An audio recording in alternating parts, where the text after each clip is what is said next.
the sky fractured. Streaks of fire split the atmosphere as the Zalari Dominion's biotitans descended like meteors, their impact sending shockwaves through the ground.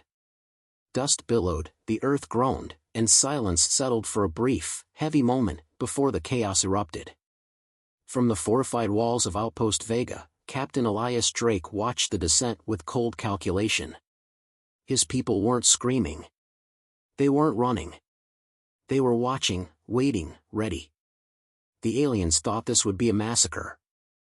They had no idea what kind of humans they had just invaded. "Contact in 30 seconds, Lieutenant Mara Vasquez reported, adjusting her binoculars. Her breath was steady, but the grip on her rifle was tight. "They're coming down near the ridge, east of the valley. 5 pods." Elias exhaled. 5 titans. More on the way. He turned toward his men.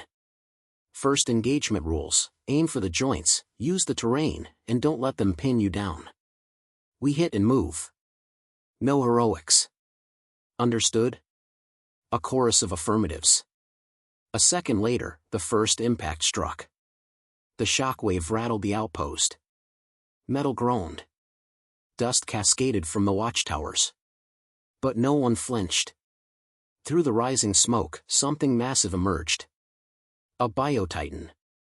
It stood nearly 4 stories tall, its exoskeleton a glistening armor of black chitin, segmented like a grotesque crustacean. Blade-like appendages jutted from its forelimbs, each the size of a tank's cannon. Its maw, filled with rows of spiraling, needle-like teeth, twitched, sensing prey. A war beast bred for extermination. It released an inhuman shriek. Then it charged. "Fire!" Elias roared. The battlefield erupted.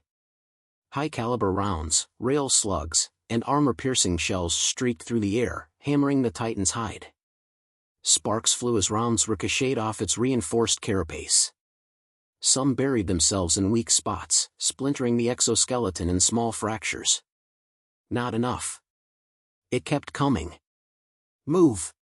Now!" Elias sprinted, grabbing Vasquez by the shoulder and pulling her out of the Titan's path. The ground split apart as its claws struck where she had stood a second ago. A soldier wasn't so lucky.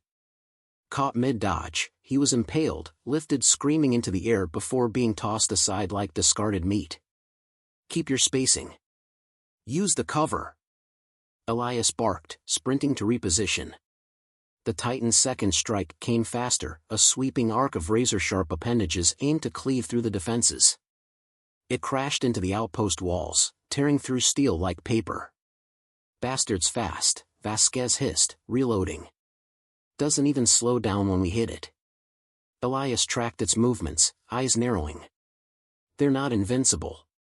Just armored." His comm buzzed. "Captain, this is Delta Team. We've got a second Titan moving through the western sector."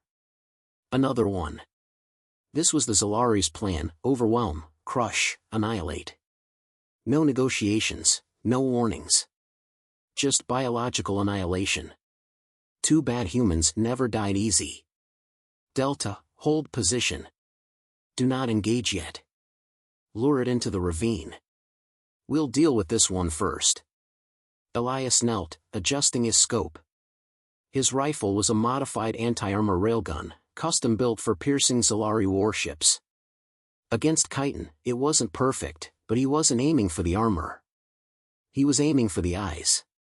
The Titan turned sharply, sensing movement. It locked onto him. Charged. Elias fired. The shot cracked through the air, a searing bolt of tungsten traveling at Mach 4. It hit the Titan's left eye, splitting through the organic plating, burrowing deep. The beast shrieked, staggering. Its claws lashed out wildly, disoriented but still dangerous. "Hit it now!"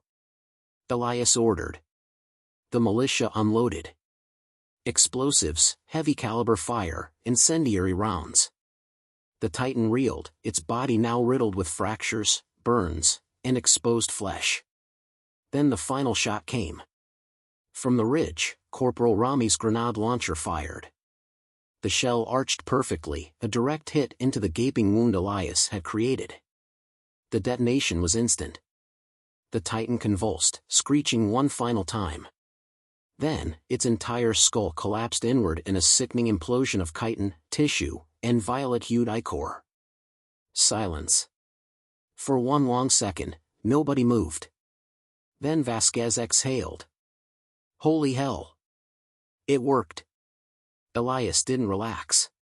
He turned to the west, where the second Titan was closing in. We got one, he said, eyes locked on the new threat. Now let's see if we can make it too. The war was just beginning. The wind carried the stench of burned chitin and blood. The first Titan lay crumpled in the valley, its massive body leaking steaming ichor into the dirt. The battle wasn't over. It had barely begun.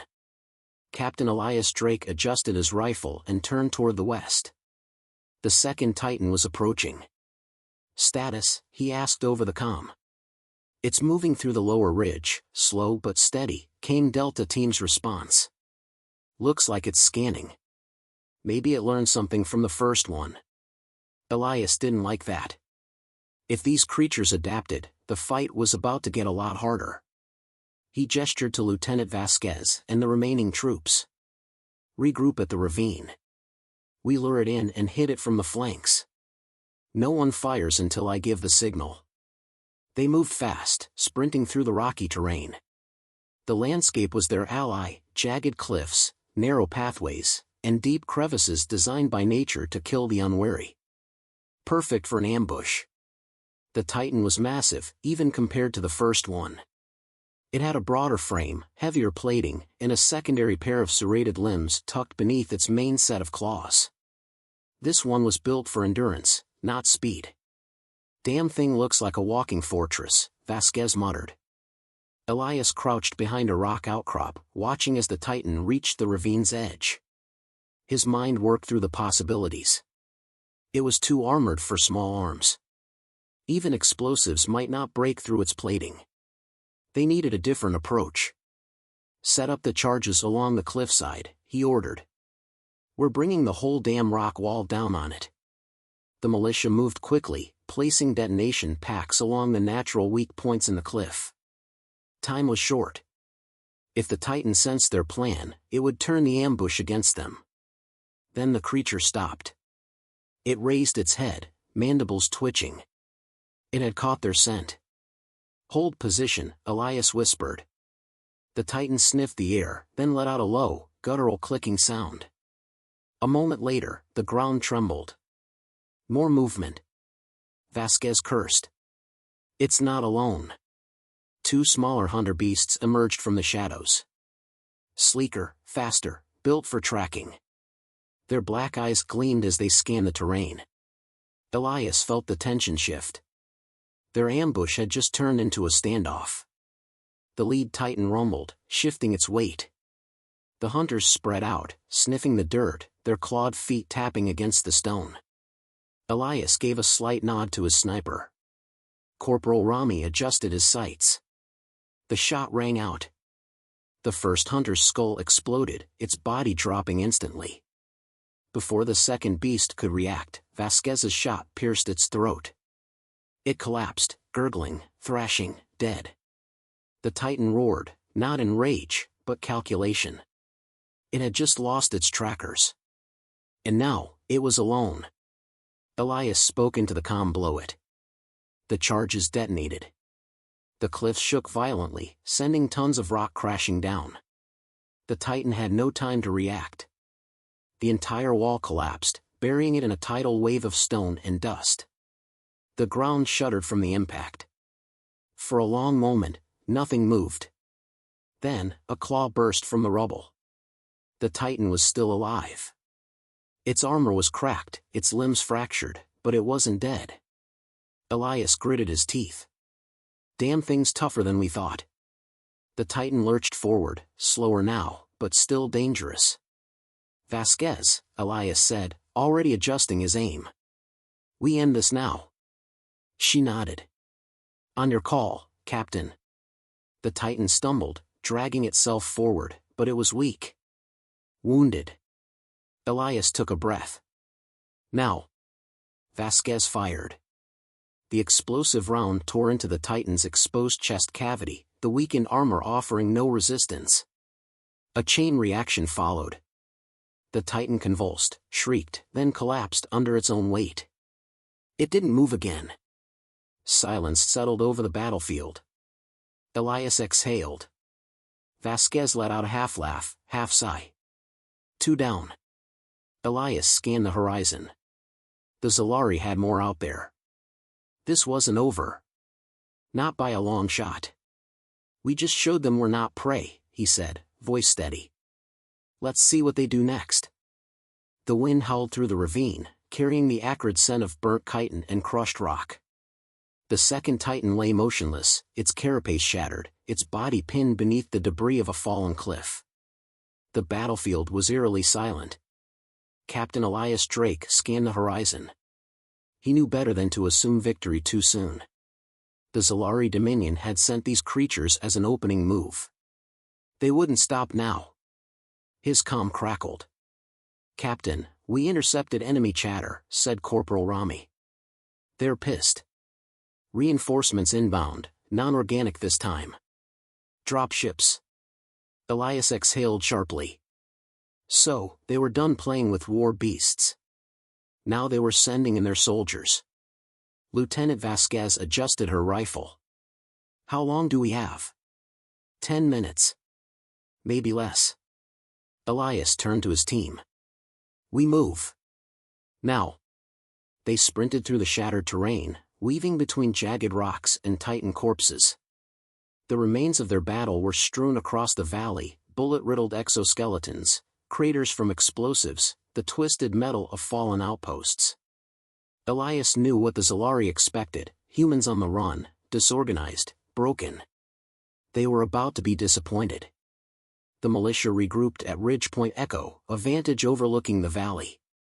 From here, they could see the dropships descending.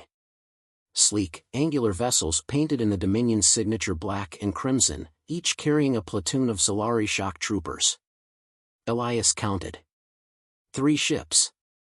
60 troops, maybe more. He clenched his jaw. He had 20 men left. Vasquez crouched beside him. We're outnumbered, outgunned, and pinned down. Got a plan? Elias smirked. Yeah. We steal one of their ships. The dropships touched down, engines hissing. The Zalari troops disembarked, moving in precise formation. 7-foot-tall humanoids, plated in biomechanical armor, each armed with plasma rifles and energy shields. Their movements were calculated, disciplined, trained killers. Their leader, Commander Zorkel, surveyed the battlefield. His mandibles clicked in displeasure as he took in the remains of their Titans. He had expected annihilation. Instead, he found a war zone littered with Zalari corpses. Elias watched through his scope. They had one chance. If the Zalari secured the area first, they'd dig in and flush the humans out. On my mark, he whispered. His team waited, weapons steady. The air felt charged, seconds stretching into eternity. Then Zorkel made his mistake. He turned to his troops and motioned for them to spread out. Mark. The humans opened fire. The first Zalari dropped instantly, a rail round punching through his helmet. The second fell backward, throat torn open by a sniper shot. The element of surprise turned the valley into a kill zone. Elias led the charge. His team moved with deadly precision. Plasma fire streaked past them, scorching the ground, but they were faster. They wove between cover, firing in short, controlled bursts. Vasquez took out a shield bearer, a grenade sending his smoking corpse flying. Rami hacked into the Zalari comms, feeding them false coordinates to confuse their reinforcements. The enemy ranks faltered. Zorkel barked orders, enraged. Hold the line. They are few, we are many. He didn't realize the truth. Numbers didn't matter if you were fighting ghosts. Elias saw their moment. The nearest dropship was unguarded. He bolted. Cover me. His team unleashed suppressive fire, forcing the Zalari into defense. Elias sprinted across the battlefield, sliding under cover, dodging plasma bolts by inches. He reached the dropship's ramp, gunned down the pilot, and ripped the control panel open. Vasquez and Rami followed, securing the entrance. "Tell me you can fly this thing," she panted. Elias grinned. "How hard can it be?" The Zalari realized too late. By the time Zorkel turned toward the stolen dropship, its engines were roaring to life. Elias activated the comm. "This is Captain Drake of Centralis 4. Your extermination mission has failed. Your Titans are dead. Your forces are retreating. And now, this ship belongs to us." Zorkel's eyes flashed with rage. Elias fired the ship's cannons. The blast tore through the valley, igniting fuel reserves, turning the battlefield into a firestorm. The remaining Zalari fled, scattered, defeated. As the stolen dropship ascended, Vasquez leaned back and let out a low whistle. "Damn. That felt good." Elias exhaled, watching the burning wreckage below. "Yeah. But they'll be back." She nodded. "And we'll be waiting."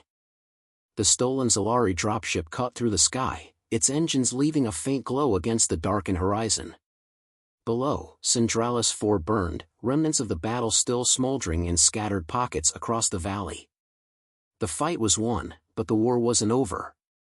Captain Elias Drake kept one hand on the ship's controls, the other gripping the console. His gaze flicked over the alien displays, cryptic symbols, tactical overlays, fleet movement data. "Talk to me, Rami," he said. Corporal Rami's fingers danced across the controls, hacking into the ship's systems. "I've cracked their network. This ship is still linked to the Dominion fleet." Elias glanced over. "Define linked." Rami exhaled sharply. "It means we've got access to their mission logs, fleet commands, and..." He stopped, eyes widening. Vasquez leaned in. "What?" "Spit it out." "They're sending more." Elias' jaw tightened. "How many?" Rami swallowed. "A battle cruiser. Dropships. More biotitans. Full planetary lockdown." The words settled over them like a cold shadow. This wasn't an isolated attack. The Dominion was making an example of them. Vasquez muttered a curse. "They want to wipe us off the map." Elias leaned back, thinking. Running wasn't an option. Defending with what they had. A death sentence. Unless. His eyes flicked to the ship's navigation logs. Then to the fleet orders. Then, a slow grin spread across his face. "What if we don't wait for them to attack?" The stolen Zalari dropship broke through the upper atmosphere, leaving the war-torn surface of Centralis 4 behind. Ahead, the Zalari fleet loomed. A massive battlecruiser, 3 smaller escort ships, and dozens of landing crafts preparing for the next wave. Their defenses were calibrated for external threats, expecting resistance from another fleet, not from one of their own. Elias turned to his crew. "They won't see this coming." Vasquez smirked. "That's the idea." Rami was already at work. "I'm disguising our energy signature. As long as no one checks the pilot logs, they'll think we're one of theirs." Elias kept the approach steady, hands firm on the controls. One mistake, one wrong move, and they'd be atomized before they got close. The dropship glided toward the battlecruiser's landing bay, the hangar doors yawning open. Vasquez leaned closer. "This is insane." Elias smirked. "I prefer tactically reckless." The landing was smooth. Too smooth. The moment the ship touched down inside the cruiser's hangar, a Zalari officer approached. His mandibles twitched in suspicion. Elias stepped down the ramp, wearing a captured Zalari combat visor scavenged from their last fight. The officer hesitated. "You are not scheduled to return." Elias raised his rifle. "Yeah, about that." He pulled the trigger. The shot tore through the officer's chest, sending him crumpling to the floor. Alarms blared. "Move!" Elias barked. Vasquez, Rami, and the rest of the strike team spilled out, guns blazing. The hangar erupted into chaos. Solari guards rushed forward, firing plasma rounds, but the humans were already inside their lines. They fought up close, brutal, efficient. Knives through joints, grenades into formations, precision shots before the enemy could react. Within minutes, the hangar was theirs. Rami hacked into a terminal. "We have control of the docking systems. But we don't have much time." Elias nodded. "Then let's hit them where it hurts." They moved deeper into the cruiser, weaving through metallic corridors. Solari reinforcements poured in, but they were too late. The humans knew war. They fought dirty, fast, with no wasted movement. They reached the reactor core. Elias stepped forward, taking in the glowing chamber. This was the heart of the ship. Take it out, and the entire fleet would be vulnerable. Rami set the charges. Timer set. "We've got 5 minutes." More Solari stormed in. Gunfire erupted. The battle was brutal. Vasquez fought hand-to-hand, slamming a rifle but into a Solari's throat. Rami shot another mid-lunge. Elias emptied his clip into 2 more. The last Solari fell. Elias checked his watch. 1 minute. They sprinted back to the hangar, boarding the last functional dropship. Engines roared to life. The cruiser shook violently as the charges detonated. Fire ripped through the hull, explosions tearing down its spine. Elias yanked the controls. The dropship shot out of the hangar, racing toward the surface of Centralis 4. Behind them, the Solari flagship ruptured, its core going critical. The shockwave tore through space, consuming the escort ships. Elias watched the flames bloom. A fleet meant to crush humanity had just been turned to ash. Vasquez let out a breathless laugh. "Holy hell! We actually pulled that off." Elias grinned. "Not bad for a bunch of primitive savages, huh?" The Dominion had underestimated humanity. Now, they would fear them.